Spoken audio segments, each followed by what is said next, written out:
The wind carried the scent of freshly tilled soil as I stood on the porch of my farmhouse, gazing out at the land my family had poured their souls into for over half a century. This farm wasn't just property.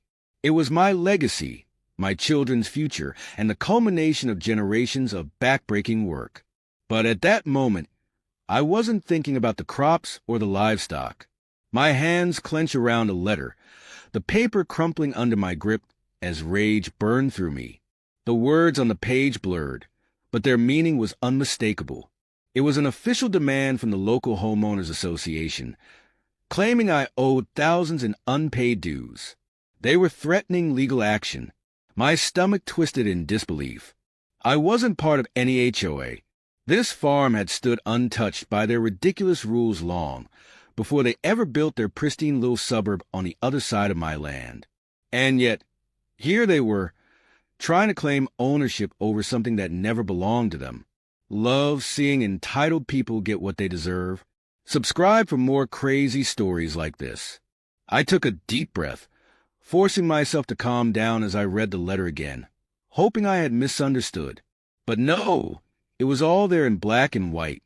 The HOA, which governed the shiny cookie-cutter houses of the new development that had popped up 2 years ago, had decided my farm fell under their jurisdiction. They claimed I owed back payments dating from the moment their neighborhood was established, a total of $5,000. My jaw tightened. How could they possibly think they had any right to demand money from me? My farm wasn't a suburban backyard. It wasn't a part of their neatly manicured streets or their ridiculous community guidelines. It was a family-owned property that had existed long before any of those houses were even a thought in some developer's mind. I dropped the letter onto the old wooden table by the porch, my mind racing. Maybe it was a mistake, a clerical error. Surely, they didn't actually think they could enforce this nonsense. I decided to ignore it, assuming that once they realized their mistake, they'd correct it. But I should have known better. A few weeks later, another letter arrived, this time with a far more threatening tone. It accused me of being delinquent on my payments and warned that if I didn't pay up soon, legal action would follow. My hands shook with anger as I read the words, my blood boiling at the sheer audacity of it. I wasn't about to let some power-hungry HOA extort me out of my hard-earned money. Frustrated, I called the number listed on the letter, my fingers gripping the phone so tightly my knuckles turned white. After a few rings, a crisp, overly professional voice answered. This is Karen Whitmore, president of the Willow Creek Homeowners Association. How can I assist you?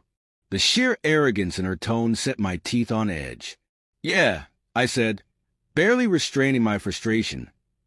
I just got another letter from your HOA claiming I owe $5,000 in fees. I think you've made a mistake because my property isn't part of your association. A long pause followed before she let out a condescending chuckle.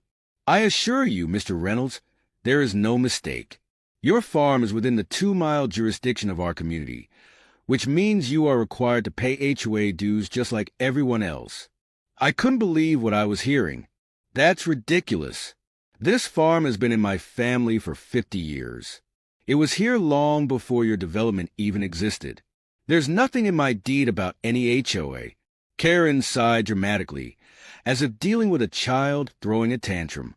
The Willow Creek community bylaws state that all properties within a 2-mile radius are subject to our rules. If you refuse to comply, we will have no choice but to escalate this matter legally. I clenched my jaw, my patience wearing thin. You don't have the authority to enforce anything on my property.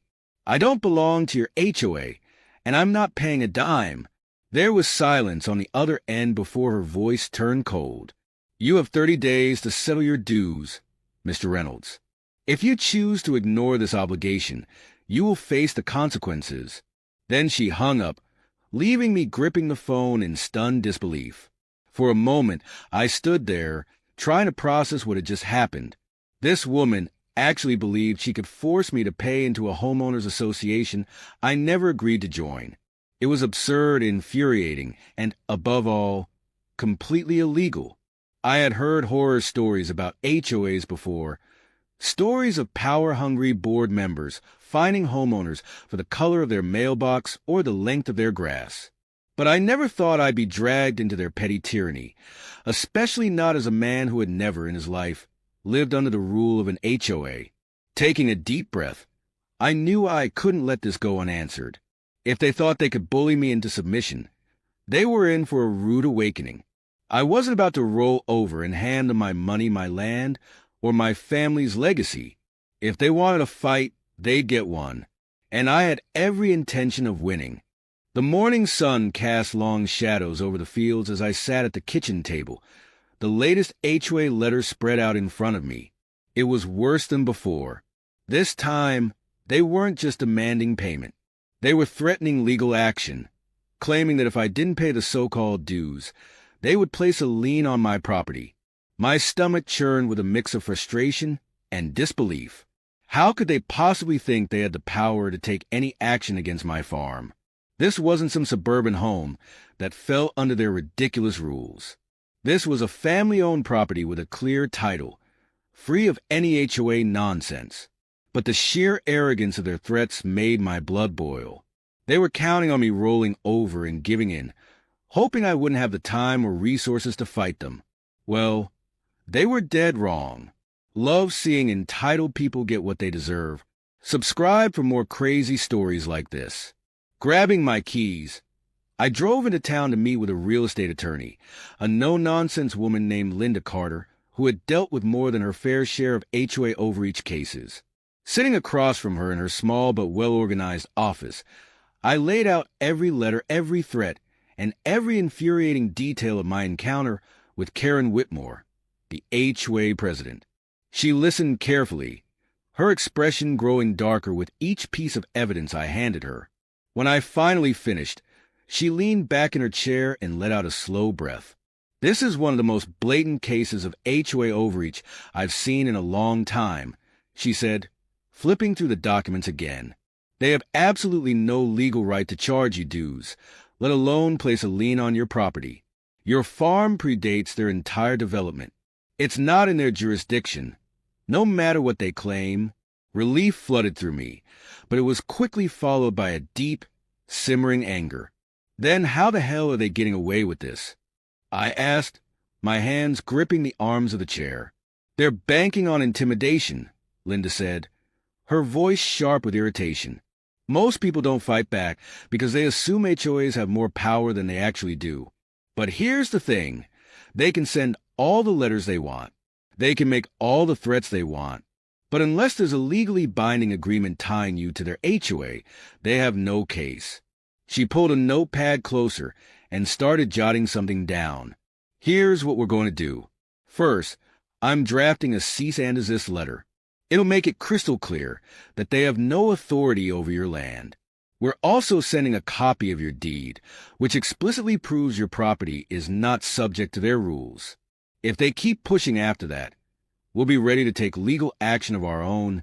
Hearing those words lifted a weight off my chest. Finally, I had something concrete to fight back with, but part of me doubted they would back off so easily. Karen had sounded way too confident when she made her threats. Something told me she wouldn't just drop this because of one strongly worded letter. And sure enough, a week later, I found out I was right. The cease and desist had barely made it to their office before I received another notice in the mail. My stomach dropped when I read the first line. The HOA had officially placed a lien on my farm, claiming unpaid assessments. It was a blatant, fraudulent move, but it was clear what they were trying to do. They were setting the stage for something bigger. If I didn't pay, they could use this bogus lien to move forward with foreclosure. My hands shook as I picked up the phone and called Linda. She wasn't surprised in the slightest. They're doubling down, she said with a grim chuckle. This is their way of scaring you into compliance. But they've made a huge mistake. By filing this lien without any legal basis, they've opened themselves up to serious legal consequences. Her tone shifted, growing more confident. We're going to get this thrown out, and when we do, we'll go after them for damages. They want to play dirty? Fine. We'll make sure they regret it. That night, I sat on the porch, staring out at the fields that had been in my family for generations. I thought about my grandparents, who had poured their blood, sweat, and tears into building this farm from nothing. I thought about my parents, who had worked their entire lives to keep it going. And now, some entitled HOA was trying to rip it away with nothing more than paperwork and empty threats. The thought made my skin crawl with fury. I wouldn't let them win. I didn't care how many legal hoops I had to jump through. This farm wasn't just land. It was my family's history, my children's future, and my home. And I'd be damned if I was going to let some power-hungry HOA take that away from me. The next day, Linda filed a formal response, challenging the lien and demanding its immediate removal. She also contacted the county records office, ensuring they were aware that the HOA's claim was fraudulent. But as much as I wanted to believe that would be the end of it, deep down I knew better. These people weren't going to stop until they were forced to. They had set their sights on my land, and they weren't about to back off just because they'd been caught in the wrong. And sure enough, within a few weeks, things escalated to a level I never could have imagined. One morning, I was out in the fields tending to the cows when I heard the unmistakable sound of a vehicle pulling up my long dirt driveway.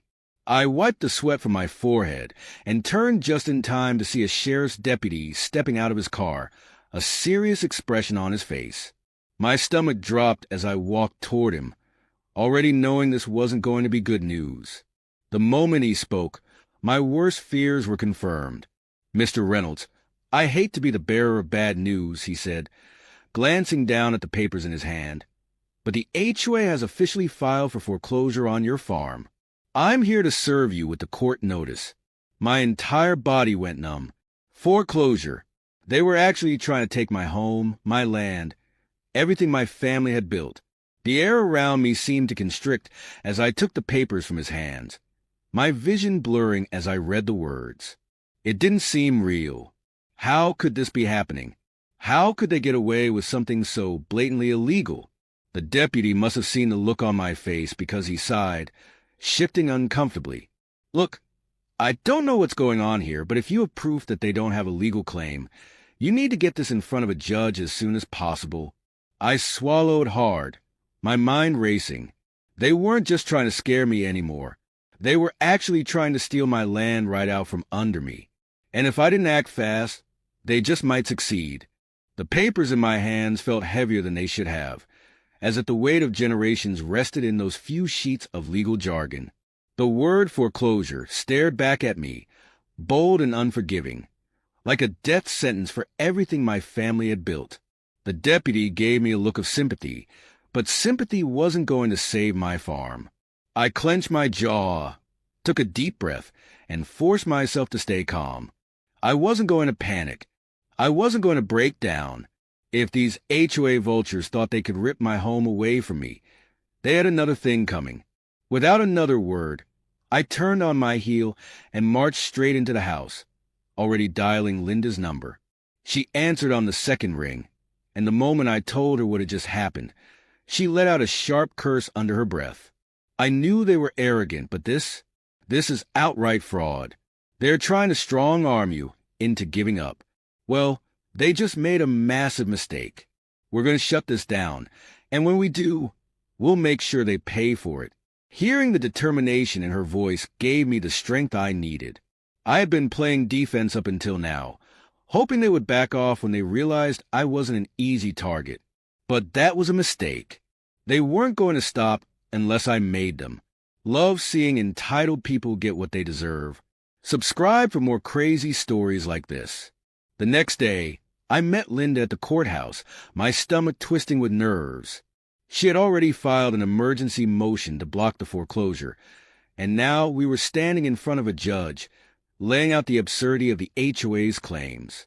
Linda wasted no time dismantling their argument piece by piece, showing the judge my deed, which made no mention of an HOA. She pointed out that I had never signed any agreement with them, never lived in their community, and had no legal obligation to pay them a single cent. The judge listened, his expression unreadable, while the HOA's lawyer, a smug-looking man in an expensive suit, tried to argue that their bylaws applied to all surrounding properties. Linda didn't let him get far before she cut in, her voice sharp and unwavering.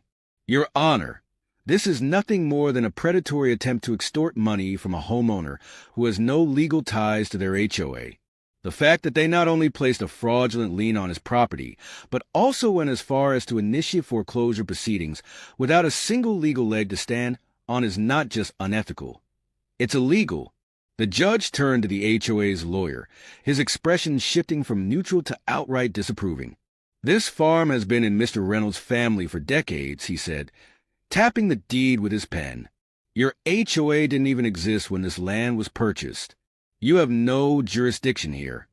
And this foreclosure filing is entirely out of line. The lawyer, clearly realizing the tide was turning against him, tried to backpedal. Your Honor, we were simply enforcing community standards. The judge cut him off with a raised hand. I've heard enough. This foreclosure is baseless, and I am issuing an immediate injunction against it. Furthermore, I want to see the original documents used to file the lien. If there is any evidence of deliberate misrepresentation, this court will take further action. A slow grin spread across Linda's face as she turned to me. That's it, she whispered. They're finished, but I wasn't done yet. I wasn't just going to let them slink away with a slap on the wrist. They had tried to steal my land, my family's home, through intimidation and legal trickery. They had put me through hell, and I wanted them to pay for it. So I leaned in and whispered to Linda, "What's the maximum penalty we can go after?" She raised an eyebrow, then gave me a sharp nod. Let's find out. A few days later, we were back in court, but this time, it was the HOA that was on the defensive. Linda had filed a lawsuit against them for fraudulent foreclosure, illegal lien placement, and emotional distress. She had also subpoenaed their records, and what we found was worse than we could have imagined. Not only had they knowingly filed a false claim against my property, but they had also done it to other homeowners on the outskirts of their community, hoping that at least some of them would cave and pay up to avoid the hassle. They had made a business out of extortion, using legal loopholes to bully property owners into compliance. The courtroom was silent as Linda presented our findings, and by the time she finished, the judge looked absolutely furious. He turned to the HOA president, Karen Whitmore, who sat stiff-backed and pale-faced in the defendant's chair, and shook his head in disbelief.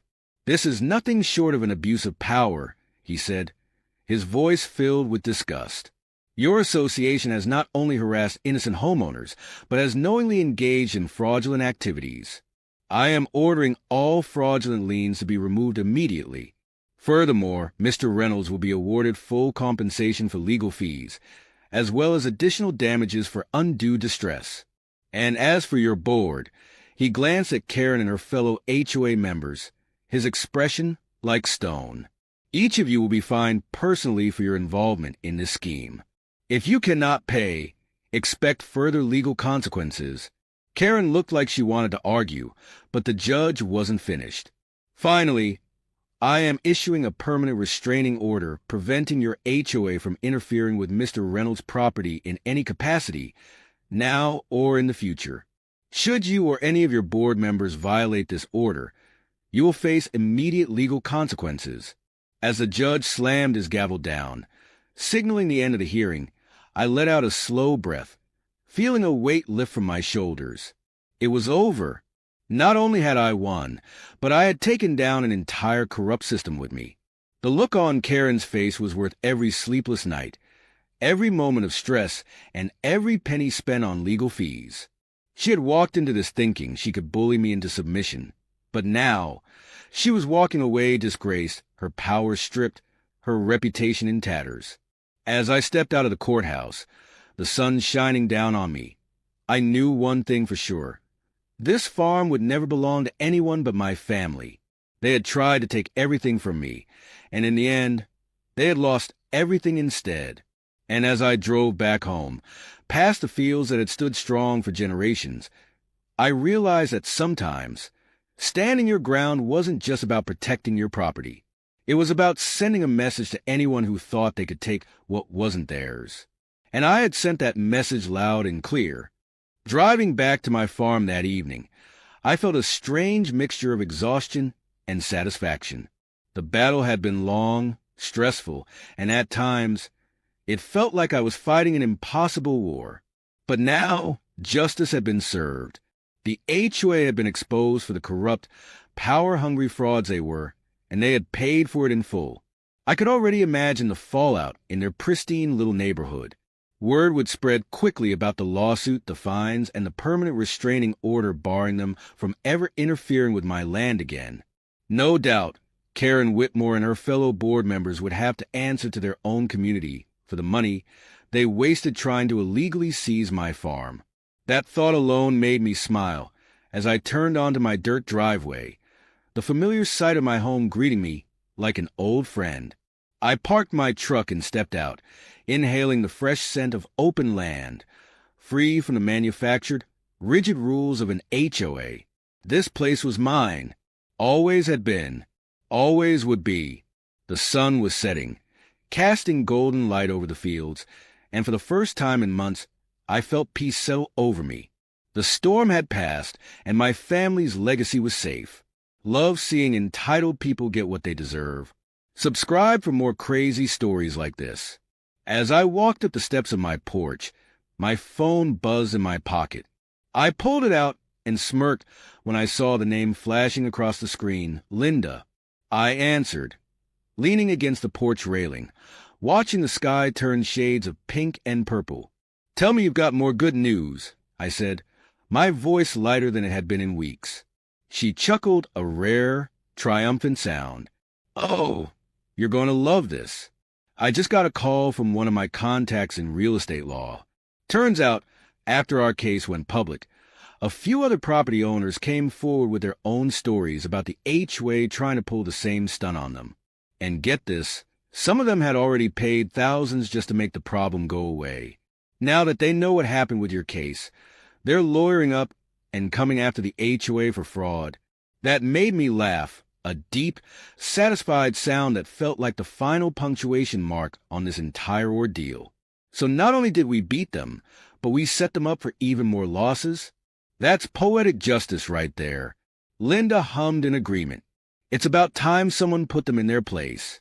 And you did more than just save your farm. You stopped them from doing this to anyone else. That's a win in my book. I nodded, even though she couldn't see me. Yeah, it definitely is. We exchanged a few more words before I ended the call, slipping my phone back into my pocket. The night air had turned cool, and as I stepped inside, the warmth of home wrapped around me. My wife was in the kitchen, setting the table, and when she looked up, there was relief in her eyes that mirrored my own. "It's really over?" she asked, as if she still couldn't believe it. I walked over, wrapping my arms around her, pressing a kiss to her forehead. "It's over," I confirmed. "They're done. And they're about to lose a whole lot more once the other property owners take them to court." She let out a slow breath, resting her head against my chest. Good. They deserve everything coming to them. I couldn't have agreed more. We sat down to eat, and for the first time in what felt like forever, we talked about things that had nothing to do with legal battles or HOA threats. We talked about the farm, the upcoming harvest, the little repairs we had been putting off while dealing with this mess. Life was finally returning to normal, and it felt damn good. A few days later, I was back in town picking up some supplies when I ran into one of my neighbors, an older gentleman named Frank who owned a ranch a few miles down the road. He grinned when he saw me, shaking his head in admiration. "Heard about what you did," he said, slapping a hand on my shoulder. "Damn fine job taking those HOA crooks down. About time someone put them in their place." I chuckled, shaking my head. I just did what had to be done. Couldn't let them get away with it. Frank nodded. "Well, you set a hell of an example. People around here won't be so quick to roll over for those HOA types anymore." That was something I hadn't fully considered before, but hearing it now, it filled me with a sense of pride. This fight hadn't just been about me or my farm. It had been about standing up against the kind of corruption that preyed on people who didn't know how to fight back. If my case made even one person think twice before letting an HOA bully them into submission, then every sleepless night, every ounce of stress had been worth it. As I drove back home, I took the long way around, letting myself take in the beauty of the land. The rolling fields, the wide open sky, the winding dirt roads that connected all of us who had chosen to live outside the grasp of rigid, suburban rules.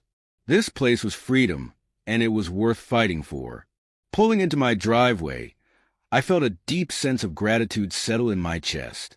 Not just for the land, but for the people who had helped me protect it. Linda, my wife, the judge who saw through the HOA's lies, even the other property owners who were now standing up for themselves. It had been a battle, but in the end, the right side had won.